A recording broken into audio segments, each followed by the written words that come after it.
Shalom, everybody. What's going on? So I say the Jupiteers. Just here letting you know, a lot of stuff been going down.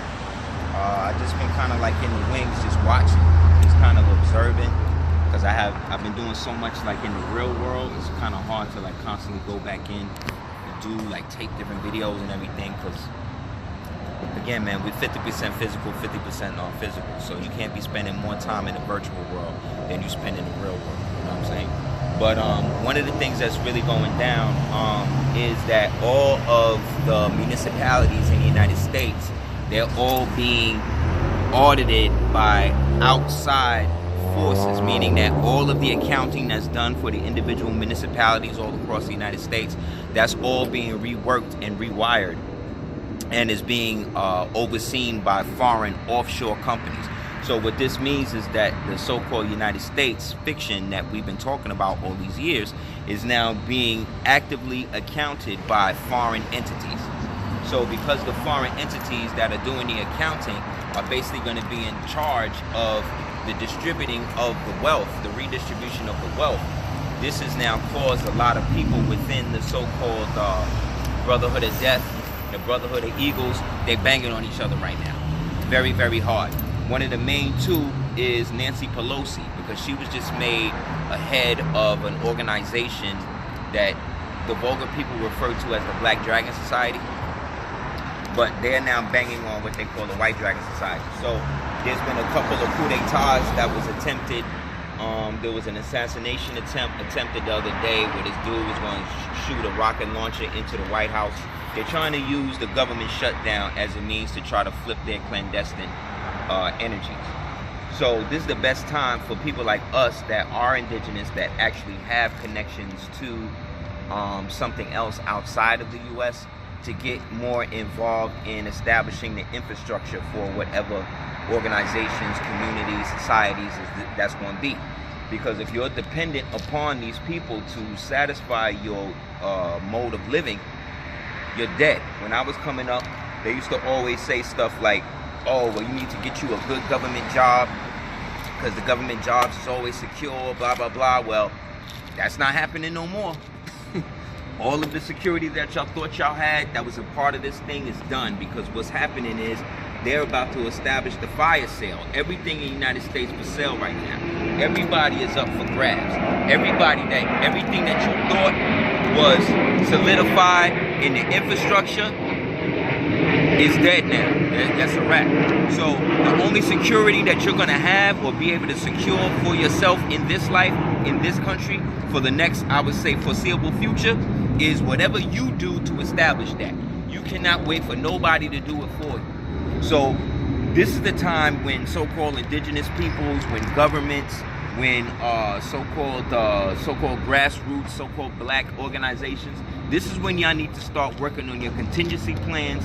This is when you need to start working on what you're going to do in terms of protecting your constituency, because the minute it comes down that they are not going to be able to actively pay down the debt anymore, that means whole segments of society is going to basically just be shut down, because it's no longer an independent, it's no longer a United States branch that's dealing with now all of the risk management and all that stuff.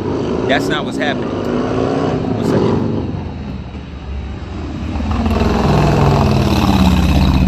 What's happening now is you have an offshore company that is totally foreign to the United States, doing all the accounting.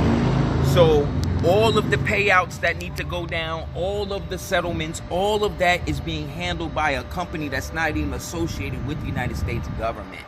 So what this means is that they finally sold y'all out across the waters. So if you don't have a political infrastructure or something that's established now, you're done. Same thing. You have a lot of these brothers and sisters now that's really going hard for the Indian thing, I'm telling you, man, y'all really better watch what they're about to do to these Mongolians. You need to get a book called The Mongol Invasion of Mexico, Peru, and I forget the name of the author. But look it up. Look up Mongol Invasion in the United States. In ancient Mexico, ancient Peru. And what you'll find is that a lot of these people today that we see as the so-called Mongolian, Tartar-looking, so-called plain-type Indian people, those people that was mixed with the $5 Indians, those people were a part of an invasion that happened here maybe 300 some odd years before Columbus actually came. And the people that helped us quell that invasion was Moors from the Malian Empire. Big up to the Malian Empire. Big up to Mansa Kankan Musa.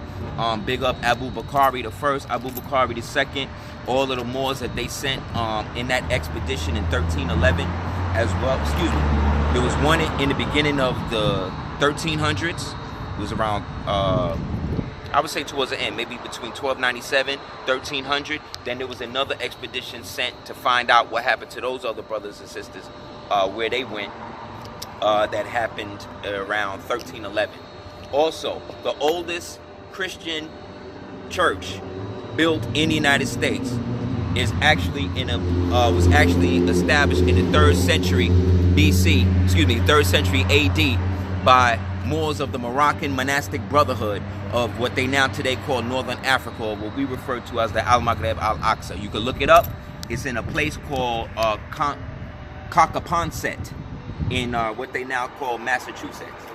So this means that the oldest Christian church in the United States was actually established by Moors, Muslims.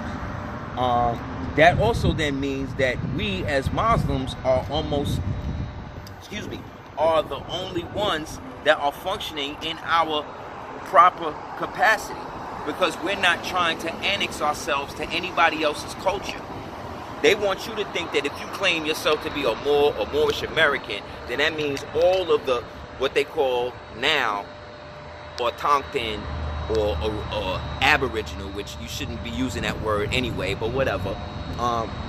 They want you to believe that when you claim to be a Moor or Moorish American, now all of a sudden, all of that Chata or Tasalagi or Ananawiya or what's another one? Sisiskia or Pahatawan. So like when you become a Moorish American, like none of that stuff exists no more. So now all of that blood that was in you, that's from those peoples that was already here, all of a sudden when you say that you are more Moorish American, you know, that no longer applies to you. This is the mind control stuff that they try to throw into the game because they still trying to run away from the obvious truth. The obvious truth is all of the Indian treaties that your ancestors signed with these crackers, they done abrogated. None of those treaties are basically in effect now. The only way they can be brought back into effect is because of your nationality. Treaties are based on people that have nationalities, not tribal affiliations. Your tribal affiliation is your name. But when it comes to actually who was having political and jurisdictional sway over here, that was the Moors of the Moorish Americans. Look up Muhammad the First. Look up Muhammad the Second. Look up the expansion of what we did. Look at how they, look at the Treaty of Peace and Friendship. Look at the treaty that the crackers did with the, that the devils did with the Delaware Moors. These are the treaties that's still in effect. These are the treaties that's still dealing with it. But if y'all are dealing, in order to understand what happened, you got to understand that historically, all of these so-called European nations or whatever started out as melanated first. This Caucasian male did not come over here and steal everything from you by himself. That did not happen, Moors. But again, I don't want to act like I'm trying to convince people of anything. What I'm really trying to say is, in order for you to have standing in anything, you have to have a nationality. On this planet at least. And the Moorish or the Moors nationality was an extraterritorial nationality that transcended boundary lines of countries, that most of these countries did not even exist at the time that we was here. So we've been here for so long, we've watched many nations, many people come and go. But in the end, we still here. Why? Because we are those ancient peoples. So another thing I want to address real quick was the thing with the Muslims. Right now, Muslims, you need to really be praying, man, because the dirty Wahhabis have now created an annexation where they're about to break up Saudi Arabia. Actually, that's not even the name of that place. That place is called the Najd or the Hejaz, okay? Saudi Arabia was the name that the so-called British handlers let them do. Let's talk about the fact that the head of the Wahhabi family, the Saudis, they're all Jews, okay? So because they're Jews, they have just created an agreement with Israel where they are now going to allow Israeli Jews to go to Mecca. You understand? You know what that means, boys? It's over. This came right after a red heifer was born in Jerusalem, right after this guy Trump acknowledged Jerusalem as the capital. So what this is the so-called biblical prophecies ganging up on each other, and we're in full speed ahead. So to protest that, Allah sent a whole swarm of millions of locusts, millions of cockroaches, millions of flies to just go through Saudi Arabia in Mecca, to the point where people was literally suffocating to death, being bombarded with millions of locusts. So I don't know if you know about the 12 plagues, but it's going down. And y'all Muslims, y'all Moors that's trying to be Muslims, that's trying to forsake your brother to be down with some Arab, some pale Arab who's really a Jew, right?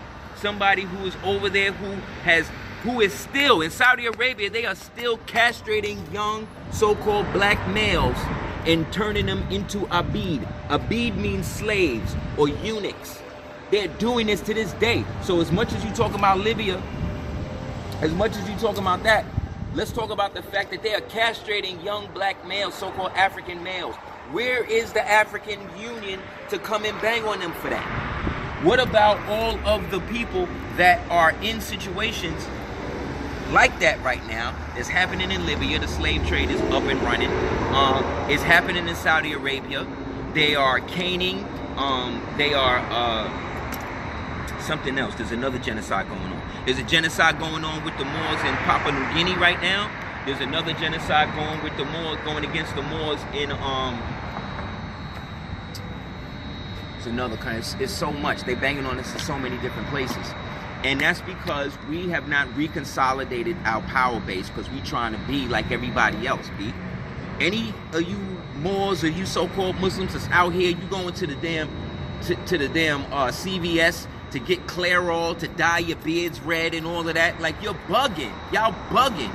Be yourself. You understand? They want to say that we as Moors and Moorish Americans is trying to be like it. No, we not. Because I'm indigenous to the land. Because the Prophet Noble Ali was one of the first people, or the first person, to bring Islam to America, number one. Y'all could bring up the Ahmadiyya movement and all that, but I'm talking about for my people, for our people. It started with the Prophet. He also was the first one to say that when the European got here, he found Moors up and down the Mississippi River, i.e. finding indigenous people, Moors, that was already here. So what I'm saying to you is this, Moor. You can call yourself and be whatever you want. And you should. It's your prerogative to say and define yourself as you see fit. But this is the time where if you are not under your own vine and fig tree, you are going to fall victim to that. You are going to pay for that. Because Allah don't want you to be with everybody. We are not all related. We are kith and kin, but that don't mean that we are directly related. I may be of African descent, but not of so-called African nativity, because I understand that the word Africa is a code word for earth.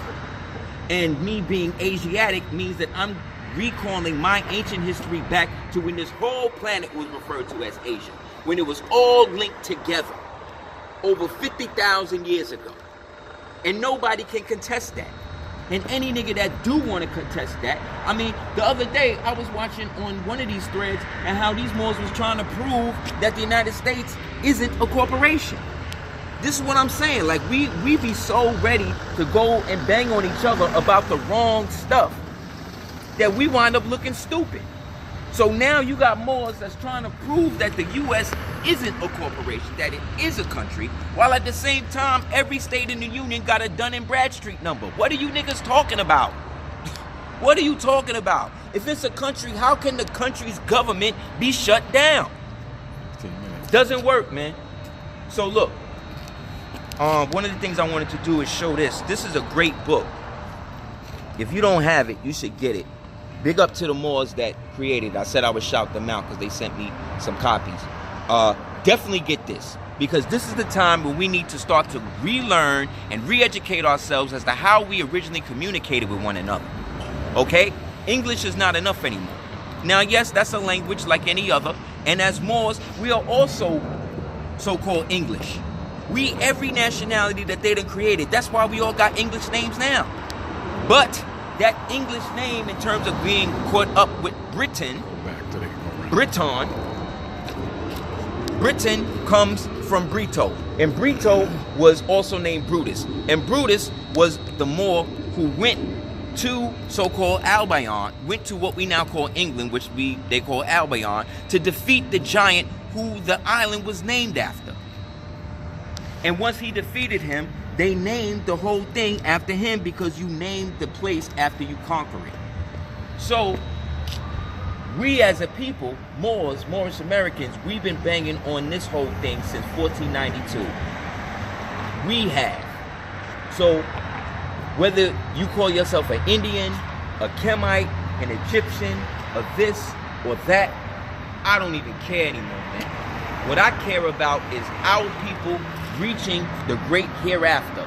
Now, us being able to maintain our so-called independence, our so-called Autochthon energy, our government, our empire, our kingdom now. You understand? I don't care what nationality that you say that you in or you don't agree, you don't like Moors, you Moorish American, you're Moor, you're Indian, look, I don't even care. I know what I am. So because I know what I am, I'm gonna stick to that. But I'm also at the stage where I care about my people, man. And I want us to have something. So we got to figure out how to work together, or let's just forget it forever. So again, I'm not an exclusionist, I'm not a separatist. I am down to work with anyone that wants to work with us, within reason. But when it comes to Freemasons, off limits. You know what I'm saying? Off limits, because we're not going to be able to have any type of movement, any type of progression, if we are infested with Luciferians. And whether you want to accept it or not, Moors, you cannot be a Freemason and a Moor at the same time, because your prophet came and deaded that. So if you are, that means that you want to be. If you're wearing that apron, that means you want to wear it now. There's no excuse. So you cannot serve two masters. We're either in the empire together, or you were rolling with the Franciscans. And if you're rolling with them, you can't be rolling with us. So this is the time where the line is drawn in the sand, Moors. Let's do what we need to do. Let's raise our empire together. Thank you for everybody that supported us for all the years. Thank you for all of the stuff that you are all doing individually to bring us collectively up.